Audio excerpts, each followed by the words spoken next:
Good morning వాళ్ళకు second year వాళ్ళకి సంబంధించి హిస్టరీలో ఫోర్త్ సెమ్లో సెకండ్ ఇయర్ కింద మనం బ్రిటిష్ వారి యొక్క పరిపాలనా విధానంలో భారత జాతీయ కాంగ్రెస్ యొక్క స్థాపన గురించి లాస్ట్ క్లాస్లో టాపిక్ ఉన్నాం. భారత జాతీయ కాంగ్రెస్ మొట్టమొదటిసారిగా ఆ బ్రహ్మ సమాజం, ఆర్య సమాజం, సామాజిక అణగారిన వర్గాల కోసం, హైందవ మత ఉద్ధరణ కోసం స్టార్ట్ చేసినటువంటి ఉద్యమాల గురించి ఫస్ట్ టాపిక్లో ఉంటే, బ్రిటిష్ వారి రాకతోటి భారతదేశంలో ఏర్పడిన నూతన సంస్కరణలు, అదేవిధంగా క్రైస్తవ మిషనరీల యొక్క ప్రాధాన్యత, అంతేకాకుండా భారతదేశంలో అనేక ఉద్యమాల యొక్క ప్రాబల్యం, స్వాతంత్ర ఉద్యమానికి దారితీసినటువంటి విధానం, అందులోనే ప్రధాన ఉద్దేశంగా లాస్ట్ క్లాస్లో 1885 సంవత్సరంలో ఐఎన్సి ఏర్పాటు అన్న విధానం మనం లాస్ట్ క్లాస్లో చూసాం. ఈ ఐఎన్సి మనం మాట్లాడినటువంటి ఐఎన్సి ఇండియన్ నేషనల్ కాంగ్రెస్ 1885 సంవత్సరంలో ముంబైలోని గోకుల్దాస్ తేజ్పాల్ సంస్కృత కళాశాలలో 72 మంది రాజ్య ప్రతినిధులు, అంటే భారతదేశం చెందిన ప్రముఖ వ్యక్తుల యొక్క నేతృత్వంలో తొలిసారిగా ముంబైలో ఒక రాజకీయ పార్టీ బ్రిటిష్ ప్రభుత్వాన్ని ఎదుర్కోవడానికి ఆనాటి ఒక సంఘంగా, భారతీయతను జాతిని చాటడానికి ఒక సంఘంగా ఏర్పడినటువంటి సందర్భం చూస్తూ ఉన్నాం. ఆ విధంగానే భారతదేశంలో 1885లో భారత జాతీయ కాంగ్రెస్ ఏర్పడిందని, ఏవో హ్యూమ్ యొక్క ఒక బ్రిటిషర్ అయినటువంటి ఒక రిటైర్డ్ ఉద్యోగి యొక్క నేతృత్వంలో దీనికి నాయకత్వం వహిస్తే, ఆనాటి మొట్టమొదటి సమావేశానికి డబ్ల్యూసి బెనర్జీ, ఉమేష్ చంద్ర బెనర్జీ నాయకత్వంలో తొలి సమావేశం జరిగిందని, ఇది అనేక తరువాతి కాలంలో స్వాతంత్ర ఉద్యమానికి బాటలు వేసినటువంటి సంఘటనగా మనం ఐఎన్సి గురించి మనం మాట్లాడాం.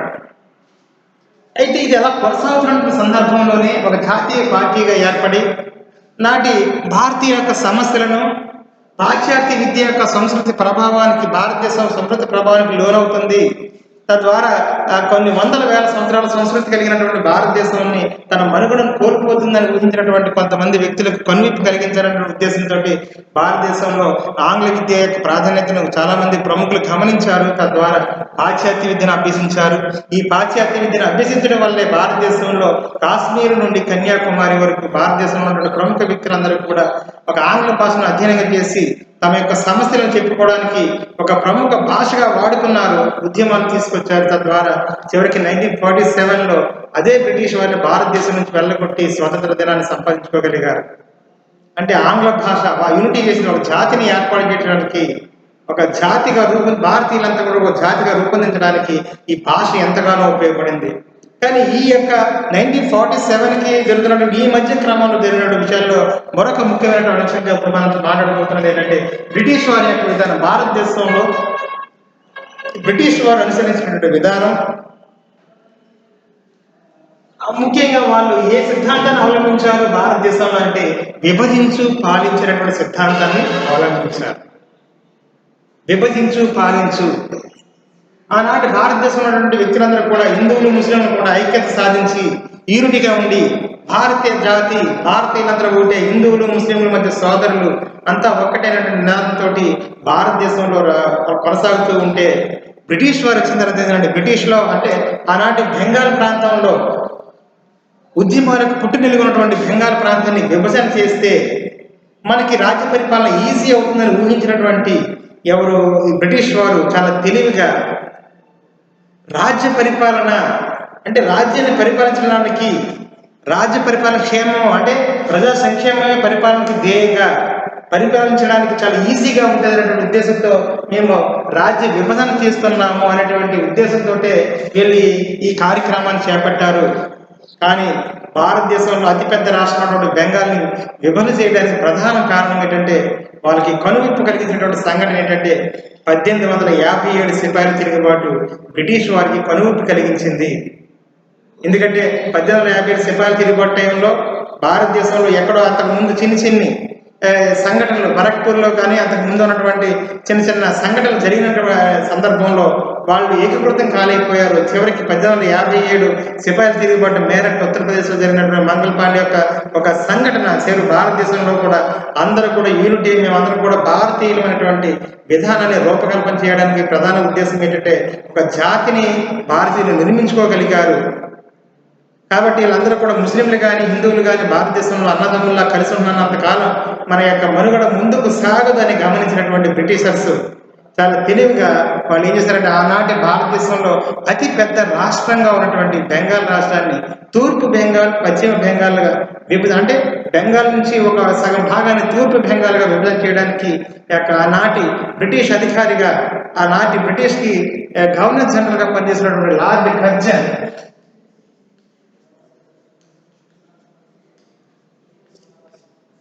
కర్జన్ యొక్క నేతృత్వంలో బెంగాల్ విభజనకు నాంది పలికిందనమాట.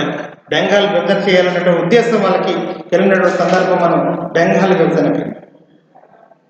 ఎందుకంటే ముఖ్యంగా భారతీయులు భారతదేశంలో ఎక్కువ కాలం తమ మనుగడ సాధించాలి అంటే భారతీయుల మధ్య, భారత ప్రజల మధ్య, భారత జాతుల మధ్య ఘర్షణ తీసుకురావాలి ప్రధానంగా.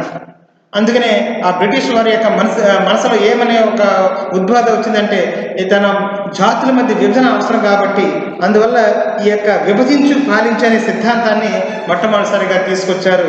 చివరికి ఈ యొక్క బెంగాల్ విభజన అందుకు ముఖ్యమైనటువంటి అంశాలుగా ఏమంటే బెంగాల్ విభజన,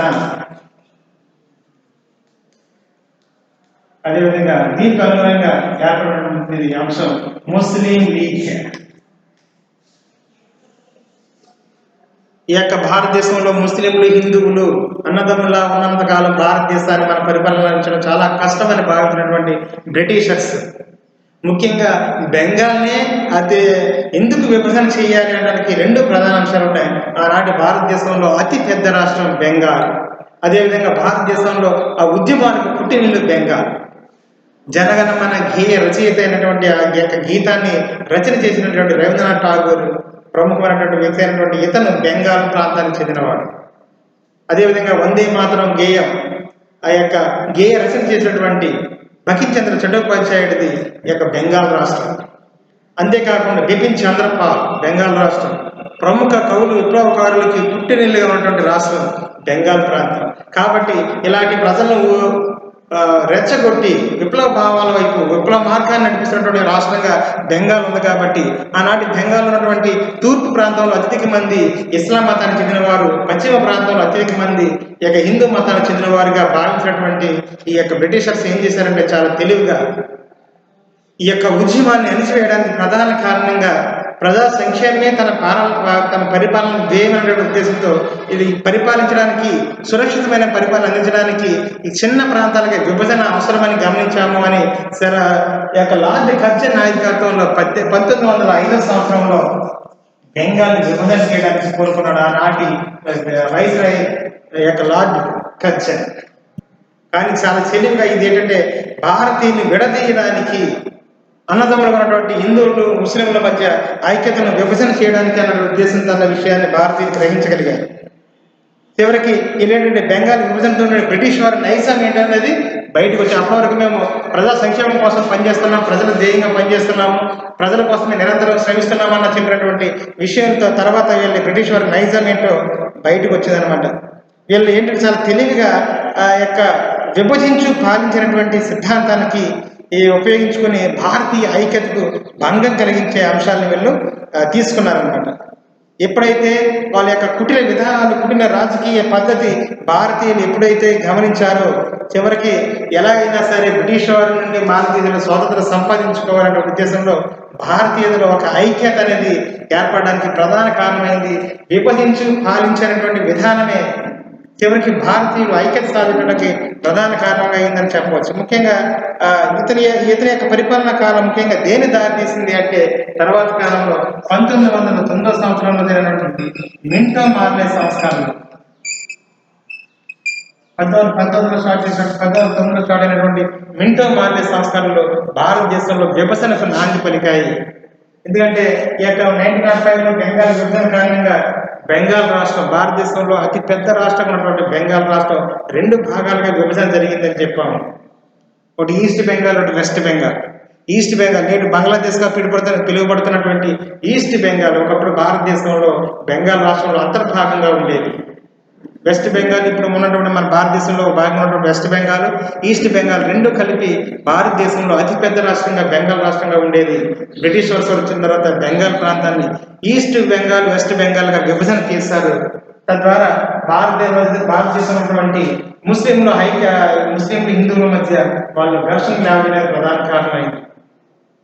అంతేకాకుండా ముస్లింల అభ్యున్నతి కోసం, ముస్లింల యొక్క ప్రగతి కోసం ఒక ప్రత్యేకమైనటువంటి చట్టాలు చేస్తామని భారతదేశంలో అత్యల్పంగా ఉన్నటువంటి ముస్లింలను ఉన్నతమైన సదుపాయాలు కల్పించి భారతదేశంలో హిందువులతో సమానంగా అనేక ఫెసిలిటీస్ కల్పిస్తామనేటువంటి ఉద్దేశంతో భారతదేశంలో ముస్లింలకు కొన్ని యొక్క సంస్కరణల పేరుతో ఎరేశారు. అందుకోసం భారతదేశంలో ముస్లింల ఐక్యత కోసం వాళ్ళు కూడా ముస్లిం లీగ్ అనేటువంటి ఒక సంస్థను 1906లో స్టార్ట్ చేయడం జరిగింది. 1905 సంవత్సరంలో బెంగాల్ విభజన జరిగితే 1906 సంవత్సరంలో ముస్లిం ఆయూబ్ ఖాన్ నేతృత్వంలో 1906 సంవత్సరంలో ముస్లిం లీగ్ యొక్క నాయకత్వం ఏర్పడడం జరిగింది. అంతేకాకుండా ముస్లింల యొక్క విధానాల కోసం, ముస్లింల యొక్క రాజకీయ పరిస్థితులు మెరుగుపరచుకోవడం కోసం ముస్లింలకి అసలు ఏమైంది, బ్రిటిష్ వారు బెంగాల్ విభజనతో పాటు భారతదేశంలో వారి యొక్క అభ్యున్నతి కోసం, ముస్లింల యొక్క అభ్యున్నతి కోసం, వాళ్ళ కోసం రాజకీయ సంస్కరణ ప్రవేశపెట్టాలనే ఉద్దేశంతో ఈ యొక్క 1909 సంవత్సరంలో మింటో మార్లే సంస్థలను ప్రవేశపెట్టడం అనేది జరిగింది. భారతదేశంలో ముస్లింల కోసం జరిగినటువంటి అతి ముఖ్యమైనటువంటి సంస్కరణలో ఇది ఉన్నతమైనటువంటి సంస్కరణలు మనం చెప్పవచ్చు. అంటే ముఖ్యంగా ఈ భారతదేశంలో ఉన్నటువంటి ఈ యొక్క ముస్లింల యొక్క అధినాయకత్వాన్ని పెంచాలి, ముస్లింలకు ప్రాధాన్యత ఇవ్వాలి. హిందువులతో పోల్చుకుంటే ముస్లింల యొక్క సంఖ్య తక్కువగా ఉందని గమనించినటువంటి ఐక్యతగా ఉన్నటువంటి ఈ యొక్క ముస్లింలను, హిందువులను విడదీయడం కోసం లార్డ్ కర్జన్ యొక్క నేతృత్వంలో చాలా తెలుగు ఏం చేసినట్టే మహమ్మదీయులైనటువంటి ముస్లింలను, హిందువులను విడదీయడం కోసం ఒక సంస్కరణ ప్రవేశపెట్టాము అనేటువంటి ఉద్దేశంతో ఒక నూతనంగా చాలా తెలుగులో 1909 సంవత్సరాలకు నాంది పలకాలని చేస్తున్నాం. అంటే సోదర భావంగా కలిసినటువంటి హిందువులను ముస్లింలను వేరు చేయడం కోసం ముఖ్యంగా వీళ్ళు ఈ సంస్కరణ యొక్క ముఖ్య ఉద్దేశంగా ఏర్పాటు చేయడం జరిగింది. 1906లో మనం చెప్పినట్టు ముస్లిం లీగ్ అనేది ఏర్పడింది. ఈ యొక్క మింటో ఏమైతే ముస్లింలకు వాగ్దానాలు ఇచ్చాడో, మింటో మార్లే సంస్కరణలో భాగంగా మింటో ఏవైతే ముస్లింలకు కొన్ని వాగ్దానాలు ఇచ్చాడో అవి నెరవేర్చడం కోసం మింటో మార్లే సంస్కరణగా అక్కడ పేరు వచ్చే విధంగా అతను ఏం చేసినట్టే కొన్ని రాజకీయ పరమైనటువంటి కొన్ని సంస్థలకు సంబంధించి కొన్ని ప్రత్యేక నియోజకవర్గాలు ముస్లింల కోసం కేటాయించడం అనేది జరిగింది. మింటో మార్లే సంస్థ ద్వారా ముస్లింలకు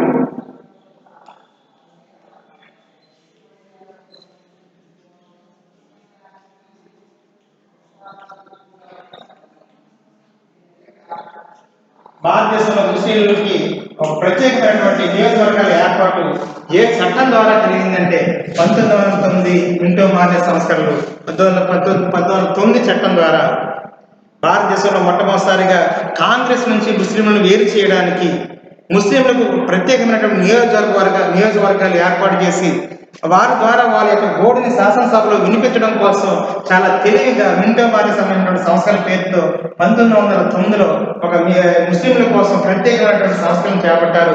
అది ఆ ఉద్దేశం ఏంటంటే మింటో యొక్క ఇచ్చిన మాట ప్రకారం ముస్లింల కోసం ప్రత్యేకించి ఒక ప్రత్యేక నియోజకవర్గాలు ఏర్పాటు చేయబడ్డాయి.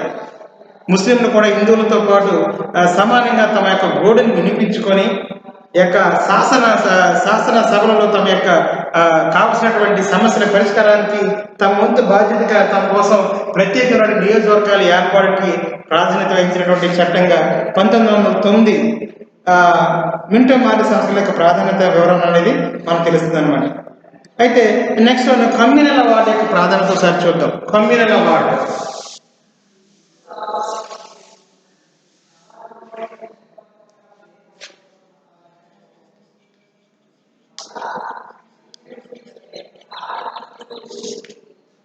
ఈ కమ్యూనల్ అవార్డు ఇంగ్లాండ్ దేశానికి సంబంధించినటువంటి రామ్సే మెక్డొనాల్డ్, ఇంగ్లాండ్ ప్రధానిగా ఉన్నటువంటి రామ్సే మెక్డొనాల్డ్ ప్రాధాన్యత గురించి మనం తెలుస్తాము.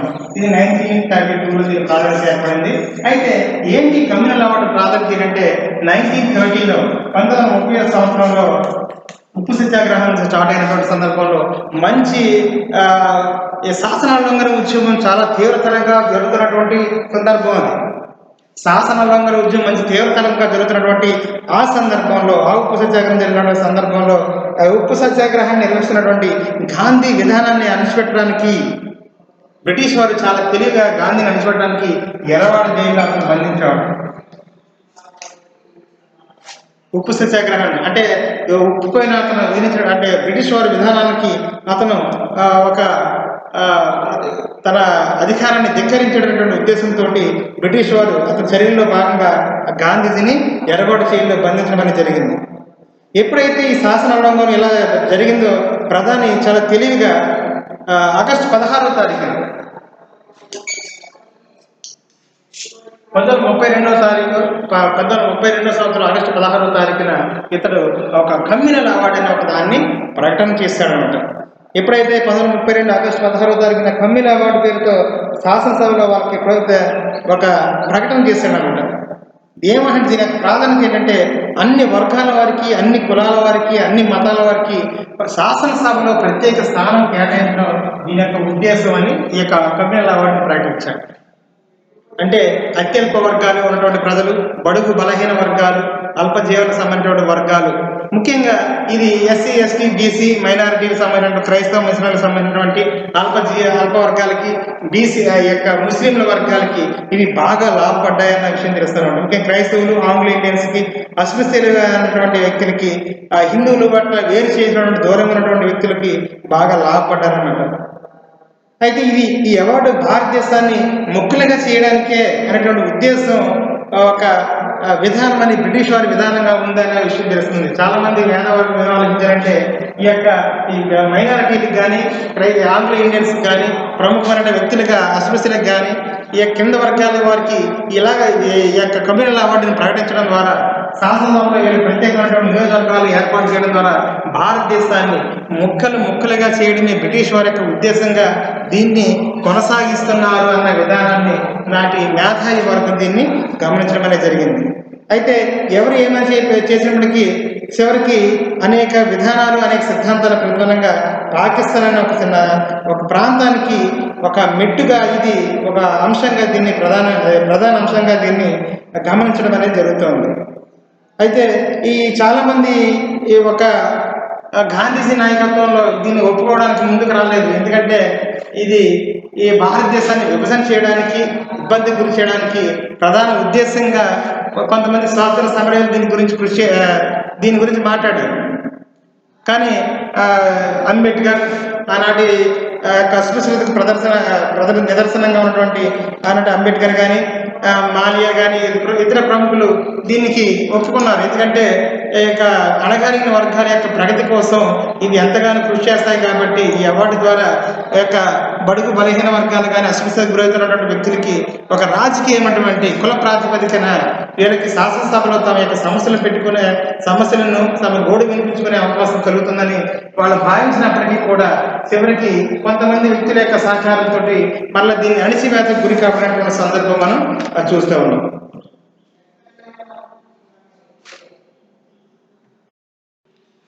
అనంతరం నెక్స్ట్ శాసనంలో క్రిప్స్ కమ్యూనల్ అవార్డు యొక్క ప్రారంభ తర్వాత భారతదేశంలో క్రిప్స్ మిషన్ యొక్క పేరుతో క్రిప్స్ రాయబారం అనేది భారతదేశానికి బ్రిటిష్ ప్రభుత్వం పంపడం అనేది జరిగింది. ఈ క్రిప్స్ యొక్క ప్రతిపాదన ఏంటంటే కొత్తగా ఏర్పాటు చేయబడిన రాజ్యాంగం ప్రకారం భారతదేశంలో కొత్తగానే ఒక రాజ్యాంగాన్ని ఏర్పాటు చేసే ప్రక్రియలో ఉన్నాం.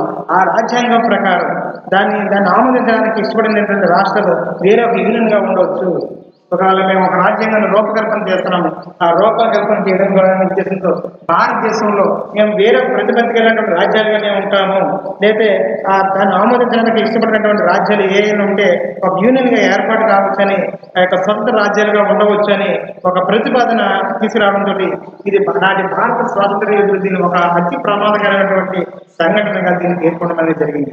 ఎందుకంటే మేము చేస్తున్నటువంటి చట్టం మీకు ఇష్టం లేకపోతే వేరే యూనియన్గా ఉండొచ్చు, లేకపోతే స్వతంత్ర ప్రతిపత్తి గల సొంత రాజ్యంగా మీరు ఏకమవచ్చు, మీరు కలిసి ఉండవచ్చు, మీరు వేరేగా ఒక యూనియన్గా ఉండవచ్చు అని ఎప్పుడైతే ఇలాగ ప్రతిపాదన చేసిన భారతదేశాన్ని ఒక విధంగా వీళ్ళు అనేక భాగాలుగా, అనేక ముక్కలుగా చెల్లా చెల్లుగా చేయడానికి దీని యొక్క ప్రధాన ఉద్దేశంగా భారతదేశంలో స్వాతంత్ర సమరయోధుల ప్రముఖులు దీని గురించి చర్చించుకోవడం అనేది జరిగింది. చివరికి ఈ ప్రతిపాదన అనేది అతి ప్రమాదకరమైనదిగా చివరికి ఈ యొక్క ముస్లిం లీగ్ కోరిక మేరకు పాకిస్తాన్ ఏర్పాటు చేయడానికి బ్రిటిష్ పన్నినటువంటి ఒక కుట్రగా భారతదేశంలో ఉన్నటువంటి స్వాతంత్ర సమరయోధులను గుర్తించారు. చివరికి భారత యూనియన్ కి ఒక గొడ్డలి పెట్టిగా తయారైనటువంటి సంఘటన. స్వతంత్ర రాజ్యాలుగా మీరు ఉండొచ్చు, మీరు ఎలాగైనా సరే స్వతంత్ర ప్రతిపత్తిగా వ్యక్తులుగా అంటే రాజ్యాలుగా ఉండొచ్చు. మీకు మేము ఏర్పాటు చేసినటువంటి నూతన రాజ్యాంగం మీకు ఇష్టం లేకపోతే మీరు ఒక కొన్ని రాష్ట్రాలు ఒక యూనియన్ గా కలిసి ఉండొచ్చు అన్న విధానం ఎప్పుడైతే ప్రవేశపెట్టబడిందో భారతదేశంలో ఒక నూతన వ్యవస్థకు, నూతన రాజ్యానికి, అదేవిధంగా నూతన తీసుకొచ్చిన ప్రతిపాదన ఈ యొక్క ముస్లిం లీగ్ యొక్క విధానానికి అనుకూలంగా పనిచేసింది. చివరికి పాకిస్తాన్ ఏర్పాటుకు బ్రిటిష్ వారు సమ్మతించినట్లుగా, అంటే మీరు కొన్ని రాష్ట్రాలు కలిపి ఒక ప్రాంతంగా ఏర్పడవచ్చు, స్వతంత్ర ప్రతిపత్తి కలిగి ఉండవచ్చు అన్న ప్రతిపాదన ఎప్పుడైతే బ్రిటిష్ వారు తీసుకురావడం జరిగిందో అది పాకిస్తాన్ రాజ్యాన్ని ఏర్పాటుకు నాంది పలికినట్లుగా, బ్రిటిష్ వారు పాకిస్తాన్ దేశాన్ని ఏర్పాటుకు సమ్మతించినట్లుగా జరిగినటువంటి ఒక ప్రముఖ సంఘటన చివరికి భారత జాతీయ ఐక్యతకు ఒక గొడ్డలి పెట్టిగా బ్రిటిష్ వారికి విధానం కొనసాగింది. ఏ ఒక్క రాయబారం అంటే క్రిప్స్ యొక్క రాయబారం ద్వారా మనకు తెలుస్తుంది. ఎందుకంటే భారతదేశంలో ఒక యూనియన్ గా ఉన్నటువంటి ముస్లింలు కానీ, క్రైస్తవులు కానీ, హిందువులు కానీ కలిసి యూనిటీగా ఉన్నటువంటి ఈ ఘటనలో భారతదేశంలో ఈ యొక్క గొడ్డలి పెట్టిగా ఎప్పుడైతే క్రిప్స్ రాయబారం ప్రవేశపెట్టబడిందో ఈ క్రిప్స్ రాయబారం కారణంగా భారతదేశంలో ఒక యూనిటీ అనేది లేకుండా స్వతంత్ర ప్రతిపత్తి గల భావాలు గల కొన్ని రాష్ట్రాలు ఒక యూనియన్గా ఏర్పడవచ్చు, లేకపోతే కొన్ని రాష్ట్రాలు ఒక స్వతంత్ర ప్రతిపత్తి గల రాజ్యాలుగా ఏర్పడవచ్చు అని బ్రిటిష్ వారు ప్రవేశపెట్టిన ఒక నూతన రాజ్యాంగం ఎప్పుడైతే అమల్లోకి రాబడుతుందన్న విషయం తెలియగానే పాకిస్తాన్ అనేటువంటి ఒక స్వతంత్ర దేశానికి నాంది కలిగినటువంటి సంఘటనగా మనం క్రిప్స్ రాయబారం గురించి మనం చూడడం అనేది జరుగుతుంది. నెక్స్ట్ వన్, ఇందులో మనకి బ్రిటిష్ వారు విభజించి పాలించే యొక్క సిద్ధాంతంలో చివరిసారిగా మనకి 1947 భారత ప్రభుత్వ చట్టం.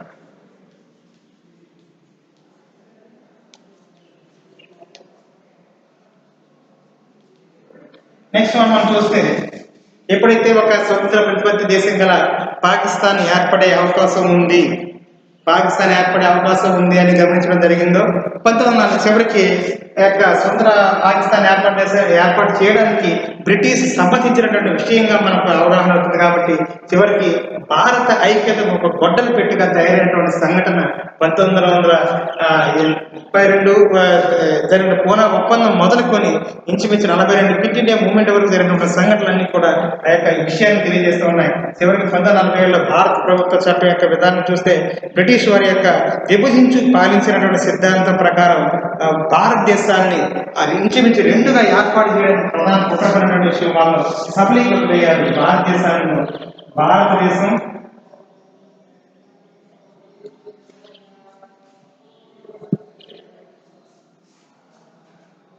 విశాలమైనటువంటి భారతదేశం చివరికి 1947 సంవత్సరం వచ్చినప్పటికీ స్వాతంత్ర చట్టం ప్రకారం ఏమైందంటే బ్రిటిష్ వారి విభజించు పాలించినటువంటి సిద్ధాంతం ప్రకారం భారతదేశం పాకిస్తాన్ అనేటువంటి ఏర్పాటు చేయడానికి ఒక భారతదేశానికి అంతకు మించి ఇంకా గత్యంతరం లేదు, ఇంకా ఎలా తప్పదని ఆనాటి కాంగ్రెస్ నాయకులను ఒప్పించడానికి భారతదేశానికి చివరి బ్రిటిష్ గవర్నమెంట్ లార్డ్ మౌంట్ బాటన్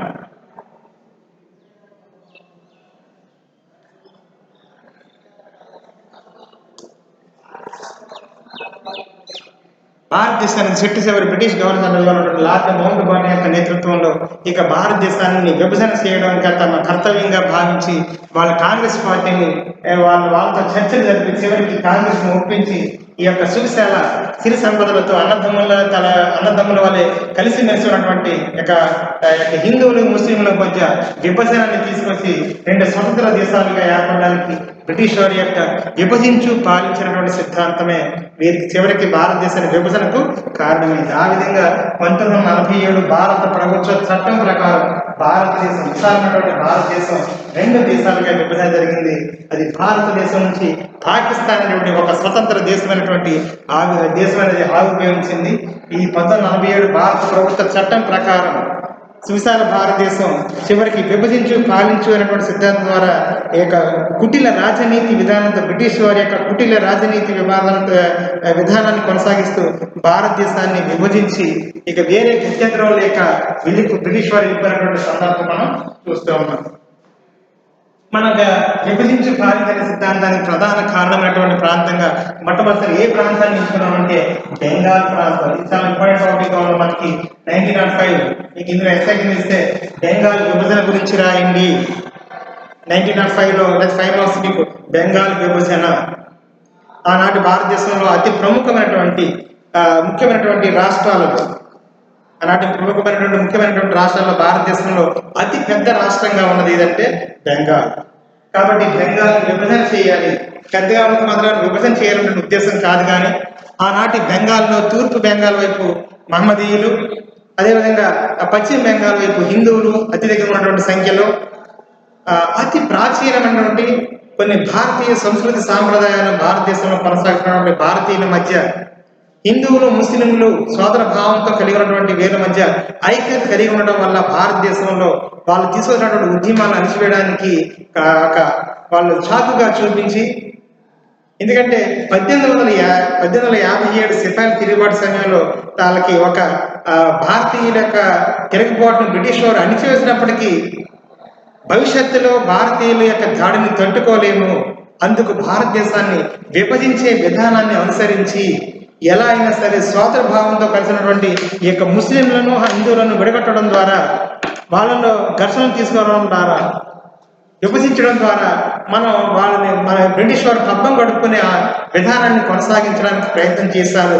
చివరికి అది ఏ ఉద్దేశంతో అన్నారంటే భారతీయులను విప్పించడం కోసం, భారతీయుల యొక్క విధానాన్ని, మంచితనాన్ని, వాళ్ళ యొక్క విధానాలని, వాళ్ళు మంచితనాన్ని ఏ విధంగా వీళ్ళు స్వీకరించారు అంటే 1905 నాటికి బ్రిటిష్ వారి యొక్క విధానాలని కొంతమంది ఖండిస్తున్నప్పటికీ భారతదేశంలో ఉన్నటువంటి 1885 భారత జాతీయ కాంగ్రెస్ ఏర్పాటు మొదలుకొని స్వతంత్రం వచ్చే వరకు చాలా మంది స్వాతంత్ర సమరయోధుల ప్రముఖులు బ్రిటిష్ వారికి వెన్నుదన్నుగా నిలబడ్డారు.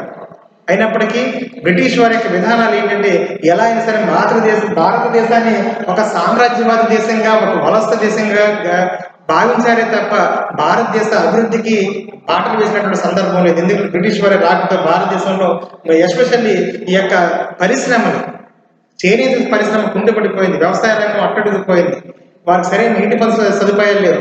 భారతదేశాన్ని వాళ్ళు ఒక మార్కెట్కి సంబంధించినటువంటి రాజ్యంగా, ఒక వలస రాజ్యంగా, వాళ్ళకి వాణిజ్యానికి సంబంధించినటువంటి ప్రాంతంగా ఎన్నుకున్నారు తప్ప భారతదేశ ప్రగతి కోసం వాళ్ళు ప్రయత్నం చేయలేదు. చివరికి భారతదేశంలో వాళ్ళు పబ్బం గడుపుకోవడానికి సైతం 1857 సిపాయిల తిరుగుబాటు సందర్భంలో భారతీయుల యొక్క వాళ్ళ యొక్క విప్లవాన్ని ఎదుర్కోవడానికి ప్రయత్నం చేసి ఫ్యూచర్లో, భవిష్యత్తులో భారతీయుల్ని మనం తట్టుకోవాలంటే వాళ్ళ ఐక్యతను విడదీయాలి అనేటువంటి ఉద్దేశంతో వాళ్ళు చాలా తెలివిగా భారతదేశంలోని లార్డ్ కర్జన్ హయాం వచ్చినప్పటికీ విభజించు పాలించు అనేటువంటి సిద్ధాంతానికి వాళ్ళు ప్రాధాన్యత వహించారు. ప్రజా సంక్షేమం కోసం విభజన చేయడం వల్ల పరిపాలన ఈజీ అవుతుందని ప్రజలను నమ్మించే ప్రయత్నం చేస్తారు. అందుకు అధివాద నాయులు, మిథాద నాయులు, కొంతమంది ప్రముఖులు బ్రిటిష్ వారికి వత్తాసు పలికారు. చివరికి భారతదేశంలో ఉన్నటువంటి సోదర భావం ఉన్నటువంటి ఈ యొక్క అతి పెద్ద రాష్ట్రం ఉన్నటువంటి బెంగాల్ని విభజన చేయడం ద్వారా, ఈ యొక్క ఉద్యమకారులను అణిచివేయడం ద్వారా మనం చాలా వరకు భారతదేశంలో ప్రజలను కంట్రోల్లో పెట్టచ్చు అనే ఉద్దేశంతో ముస్లింలకు ఒక ప్రత్యేక నియోజకవర్గాలు కానీ, ఒక ముస్లింల యొక్క అభివృద్ధికి ఒక సంస్థను ఏర్పాటు చేసే ప్రక్రియలో ముస్లింల కోసం వాళ్ళు ప్రత్యేకమైనటువంటి విధానాన్ని నటించినటువంటి విధానం మనం చూస్తాం. చివరికి 1905 సంవత్సరంలో బెంగాల్ని విభజన చేయడం అనేది చూస్తాం. East Bengal, west Bengal. East Bengal ముస్లింలు ఎక్కువ జనాభా ఉన్నటువంటి ఈస్ట్ బెంగాల్ని ఒక ప్రాంతంగా, పశ్చిమ బెంగాల్ హిందువులు ఎక్కువ ఉన్నటువంటి పశ్చిమ బెంగాల్ని ఒక ప్రాంతంగా చివరికి విభజన చేసినటువంటి సందర్భం చూసాం.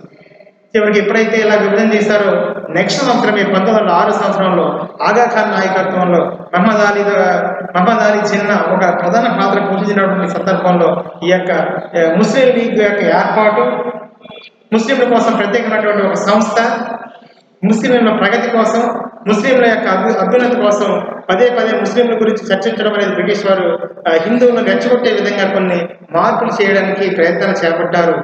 చివరికి ముస్లింలను హిందువులతో సమానంగా ముస్లింలకు, మైనారిటీగా ఉన్నటువంటి ముస్లింలకు కొన్ని ప్రత్యేక నియోజకవర్గాలు కేటాయించి వాళ్ళ ప్రగతి కోసం కృషి చేయడానికి ప్రయత్నం చేస్తున్నట్టుగా కొన్ని సంస్కరణలకు నాంది పలికారు.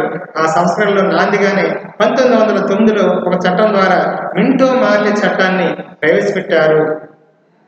1909లో ప్రవేశపెట్టినటువంటి మింటో మార్లీ సంస్కరణల యొక్క ప్రాధాన్యత ఏంటి అనేది మనం చూస్తే ఈ యొక్క ముస్లింలకు ప్రత్యేకమైనటువంటి నియోజకవర్గాల ఏర్పాటు, వారు కూడా మైనారిటీగా ఉన్నటువంటి ముస్లింలు కూడా తమ సమాజంలో భారతదేశంలో భాగంగా ఉన్నటువంటి ముస్లింలు కూడా తమ యొక్క సమస్యలను, తమ గోడును శాసనసభలో వినిపించి తమ యొక్క ప్రభుత్వ వ్యతిరేక విధానాలను, హిందువులు ముస్లింల పట్ల అనుసరించిన విధానాలను ఖండించి తాము కూడా శాసనసభలో తమ యొక్క సమస్యలను వినిపించుకునే ప్రాధాన్యతను కలిగి ఉండడం కోసం ప్రత్యేక నియోజకవర్గాలు ఏర్పాటుకు ప్రయత్నం చేశారు. చివరికి మింటో మార్లే భారతదేశంలో ఉన్నటువంటి హిందువుల యొక్క విధానాన్ని తగ్గించడం కోసం, వాళ్ళ ప్రాధాన్యతను తగ్గించడం కోసం, ముస్లింలు హిందువుల మధ్య ఐక్యతను చెరపడం కోసం చివరికి భారతదేశాన్ని విభజించు పాలించని సిద్ధాంతానికి రూపకర్తకి నాంది పలికాడు. చివరికి అదే ఒక క్రిప్స్ రాయబారం ద్వారా బయటకు వచ్చింది.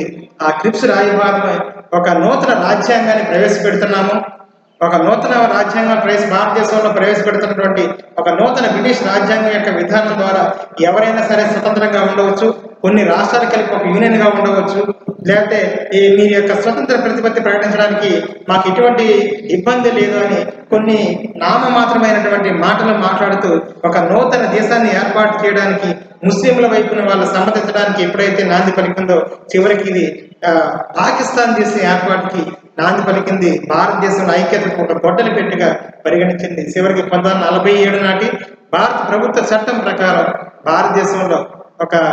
భారతదేశం విభజన స్వతంత్ర భారతదేశాన్ని ఇక లార్డ్ మౌంట్ బాటన్ నాటి బ్రిటిష్ గవర్నర్ జనరల్ గా భారతదేశంలో చివరి బ్రిటిష్ గవర్నర్ జనరల్ గా ఉన్నటువంటి లార్డ్ మౌంట్ బాటన్ ఇక భారత కాంగ్రెస్ పార్టీని ఒప్పించి ఇక ఎట్టి పరిస్థితుల్లో దీనికి ఇక వేరే ఉద్దేశం లేదు, ఇక ఇదే చివరిసారిగా దేశ విభజనకు చెప్పలేని సమస్యగా చివరికి పాకిస్తాన్ విభజనని లార్డ్ మౌంట్ బాటన్ విభజన తప్ప వేరే గత్యంతరం లేదన్నటువంటి ఉద్దేశంతో చివరికి దీనికి ప్రాధాన్యత వహించడం, తద్వారా అనుకున్న విధంగానే భారతదేశంలో 1947 భారత ప్రభుత్వ చట్టం ప్రకారం భారతదేశాన్ని విభజన చేయడం అనేది జరిగింది. తద్వారా భారతదేశం సిరి సంపదలు తులుదూకున్నటువంటి విశాలమైనటువంటి భారతదేశం ఏ విధంగా విభజన జరిగిందంటే భారతదేశం పాకిస్తాన్లుగా విభజన జరగడం అనేది మనం చూస్తూ ఉన్నాం.